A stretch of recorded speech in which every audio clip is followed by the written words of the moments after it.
विधायक ने union carbide के कचरे का किया विरोध। आपको बता दें कि धार पीथमपुर में यूनियन कार्बाइड का कचरा रामको कंपनी में डंप होने के बाद स्थानीय विधायक नीना वर्मा ने इसका विरोध किया है। उन्होंने बैठक में कहा कि मैं सत्ता के खिलाफ नहीं पर जनता के हित में हूँ। भोपाल त्रासदी का मंजर मैंने देखा है, कचरा पीथमपुर में नष्ट नहीं होना चाहिए। भारत न्यूज के लिए धार से जितेंद्र सिंह दाहोदिया की रिपोर्ट। ये कचरा केवल हवा के ही नहीं, जमीन में भी पॉल्यूशन करेगा। इस बात से आप इनकार नहीं कर सकते, क्योंकि आज हम लोगों का विषय नहीं है, ये आने वाली पीढ़ियों का विषय है और हमें आने वाली पीढ़ियों के बारे में भी सोचना है कि हम उन्हें क्या देना चाहते हैं। खर्चा केंद्र सरकार उठा रही है, उसमें कोई आपत्ति नहीं है। केंद्र सरकार ने जब भी ये विषय रखा था, उससे लेकर लगातार ये प्रयास हमारा रहा है कि केंद्र सरकार पैसा दे रही है, कचरा हमें जलाना है, तो क्यों ना हम इतने पैसे से कहीं भी वीरान जंगल में प्लांट लगा करके उसको नष्ट कर सकते थे। हम आबादी वाले घनत्व आबादी वाले क्षेत्र में इसको ला करके जलाने के बारे में क्यों सोच रहे हैं? और सोचने से पहले हमने न तो कभी किसी से सहमति भी हमेशा होता है, बहुत उसमें हो जाता है। हमारा तो सीधा सीधा एक कहना है कि जो गैस इतना ज़्यादा भयानक हो सकती थी, हो सकता है 40 साल में डिजॉल्व हो गई है, लेकिन इसके अंदर 300 टन एक छोटी मोटी वो नहीं है कि वो 5 ग्राम है। 300 टन अपने आप में बहुत बड़ा कचरा है। आपने बोला, मैं आपसे सहमत हूँ कि वहाँ बच्चे क्रिकेट खेल रहे थे यूनियन कार्बाइड के वहाँ, तो जब तक खेल रहे थे, जब तक वो डंप था, ढका हुआ था, दबा हुआ था।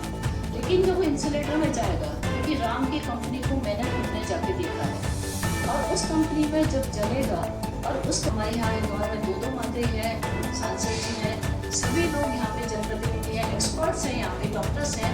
क्या कभी किसी से आकर के जानना चाहा, क्या किसी से पूछा गया? इतना सारा कचरा ला करके हम आप यहाँ जला रहे हैं और बिना पूछे, बिना जाने, बिना सोचे, बिना समझे रातों रात इतना कचरा आ गया। मैं आपके खिलाफ नहीं जाना चाहती, मैं शासन के खिलाफ नहीं बोलना चाहती, लेकिन मैं जनता के साथ हूँ और मेरा पहला ये कहना उद्देश्य है कि आप कचरा जलाएं, आप सुप्रीम कोर्ट का आदेश माने, उससे पहले एक रिव्यू पिटीशन लगाएं और उस कचरे को पीथमपुर नहा जला करके कहीं भी एक प्लांट लगा करके आप उसको नष्ट कर सकते हैं। लेकिन प्लीज आपसे रिक्वेस्ट है, आप हमारे पीथमपुर के साथ साथ इंदौर, नेपालपुर, मऊ कंटेनमेंट एरिया सभी को बचाने में हमारा सहयोग करेंगे।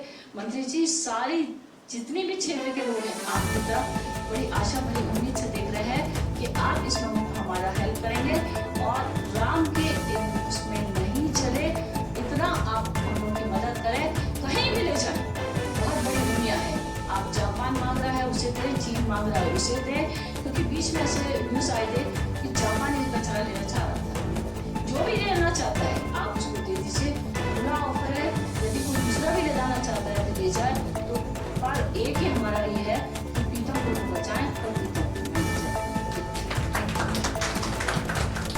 और अपनी आंखों से वो सीन देखें, लाशों के अंबार देखे हैं जहाँ भागते हुए लोगों के पास कोई सहारा नहीं था। ये रिपीट ना हो, इसके लिए मैंने हमेशा इसका विरोध किया।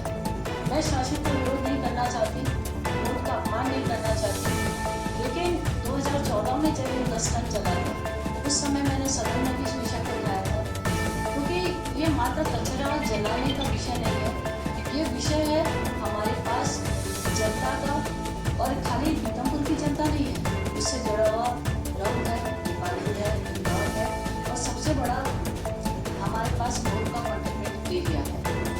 अब ये सब कह रहे हैं कि अब मैं ज़्यादा तो टेक्निकल वर्ड्स में नहीं जाना चाहती, और केमिस्ट्री के जो रिएक्शन है या यहाँ पे जो कैंसर्स पे जो व्यूज़ आ रहे हैं, अगर हम इन बारे में